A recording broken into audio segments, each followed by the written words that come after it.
இன்றைய வாக்கு தத்துவம், கர்த்தர் உங்கள் நினைவாகவே இருக்கிறார். தேவ பிள்ளைகளே, யாரும் நம்ம நினைக்கல என்று சொல்லி சோர்ந்து போக வேணாம். கர்த்தர் உங்களுக்காக பண்ணின உடன்படிக்கையும், கர்த்தர் உங்கள் ஊழியத்தை குடும்பத்தை குறித்து வெளிப்படுத்தியிருக்கிற தரிசனங்களை கர்த்தர் நிறைவேற்றுவதற்கு உங்கள் மேலே ஆண்டவர் நினைவாகவே இருப்பாருங்க. பெற்ற தாய் தகப்ப மறந்தாலும், கூட பிறந்த சகோதரர்கள் மறந்தாலும், உங்களிடத்துல நன்மை பெற்றவங்க மறந்தாலும், கர்த்தர் ஒருபோதும் மறக்கவே மாட்டாருங்க. யோசேப்பு எல்லாராலும் மறக்கப்பட்டார். செய்யாத தவறுக்கு 10 வருஷம் சிறைச்சாலையில் இருந்தார். பானபாத்திரக்காரன் யோசேப்பு மூலியமாக நன்மை பெற்று, யோசேப்பே, நான் அரியலுக்கு போவேனா, உன்னை குறித்து பார்வோன் அரசனிடத்தில் சொல்லி இந்த சிறைச்சாலையிலிருந்து உன்னை விடுவிப்பேன் என்று வாக்கு பண்ணிட்டு போனேன்.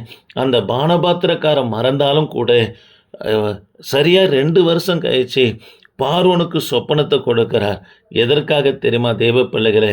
யோசேப்பை கர்த்தர் மறக்கவில்லை என்பதற்காகவே பார்வோனுக்கு சொப்பனத்தை கொடுத்து யோசேப்பு சிறைச்சாலையிலிருந்து விடுதலையாக்கி பார்வோன் தேசத்தில் அரியலில் உயர்த்துகிற கிருபை என் தேவனாகி கர்த்தர் செய்தார்.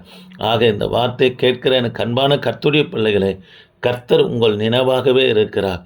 லூக்கா சுவிசேஷ புத்தகம் 1ஆம் அதிகாரம் 5-17 வரைக்கும் நீங்கள் வாசித்து பார்ப்போம்னா, சகரியா எலிசபெத்தை குறித்து சொல்லப்பட்டிருக்கிறது. சகரியா என்றால் கர்த்தர் நினைவு கூறுகிறார் என்று பொருளாக இருக்கிறது. ஆசாரியன் ஒருவன் இருந்தான். அவனுடைய மனைவி ஆரோனுடைய குமாரத்திகளில் ஒருத்தி. அவள் பெயர் எலிசபெத். அவர்கள் இருவரும் கர்த்தரிட்ட சகல கற்பனைகளையும் நேமங்களையும் கை கொண்டு குற்றமற்றவர்கள் தேவனுக்கு முன்பதாக நீதி உள்ளவர்களாக இருந்தாங்க. எலிசபெத் மலடியாக இருந்தபடினால் அவர்கள் பிள்ளை பெறாது இருந்து 20 வயது சென்றவர்களாக இருந்தார்கள் என்று லூக்கா சுவிசேஷ புத்தகம் 1ஆம் அதிகாரம் 5-7 வரைக்கும் வாசிக்கிறோம்.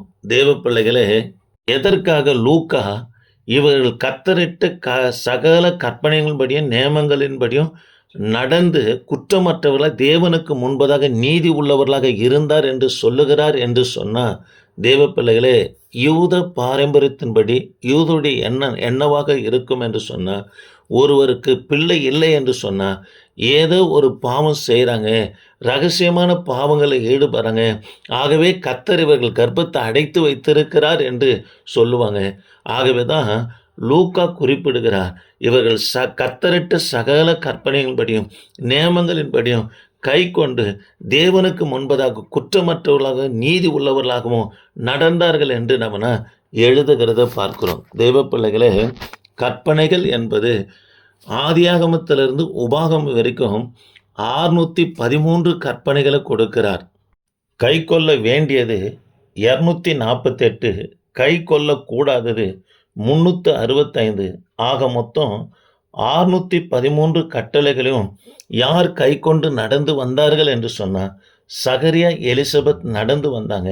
அது மாத்திரமல்ல, நேமங்களையும் கை கொண்டார்கள் என்று சொல்லப்படுகிறது. தேவ பிள்ளைகளே, நேமங்கள் என்பது ஆசாரியர்களுக்கென்று கொடுக்கப்பட்டிருக்கிற 4000 நேமங்கள் இருக்கிறது. ஒரு சில காரியங்களை சொல்கிறேன். ஆசாரியன் கைகளை கழுவ வேண்டும். அதாவது பல காரியங்கள் ஆசாரியனுக்கு கொடுக்கப்பட்டிருக்கிறது. 4000 நேமங்கள் கொடுக்கப்பட்டிருக்கிறது. இவைகளையும் கை கொண்டு தேவனுக்கு முன்பதாக குற்றமற்றவர்களாய் நீதி உள்ளவர்களாய் இவங்க நடந்து கொண்டாங்க. ஆகவே தான் சகரியா லூக்கா சொல்லுகிறார், இவங்க கர்த்தருக்கு முன்பதாக நியமங்களையும் கற்பனைகளையும் கை கொண்டு குற்றமற்றவர்களாக இருந்தார்கள் என்று சொல்லப்படுகிறது. தேவ பிள்ளைகளே, இவங்க கர்த்தருடைய கற்பனைகளையும் நியமங்களையும் கை கொண்டபடியா ஆண்டவர் இவங்களை வெட்கப்படுத்த விடலை. யூதருடைய பாரம்பரியத்தை வெட்கப்படுத்தும்படியா முதிர் வயதில் கர்த்தர் சகரியாவை நினைவு கூர்ந்து தேவதூதன் மூலியமாக தரிசனத்தை ஏற்படுத்தி, சகரியாவே, உன் வேண்டுதலை கர்த்தர் கேட்டார், உனக்கு ஒரு பையன் பிறப்பான் என்று கர்த்தர் வாக்கு தத்தம் கொடுக்கிறத பார்க்கிறோம். ஆக இந்த வார்த்தை கேட்கிற எனக்கு அன்பான கர்த்தருடைய பிள்ளைகளே, கர்த்தர் நமக்கென்று தரிசனம், திட்டங்கள், நோக்கங்கள் எல்லாம் வைத்திருக்கிறாருங்க.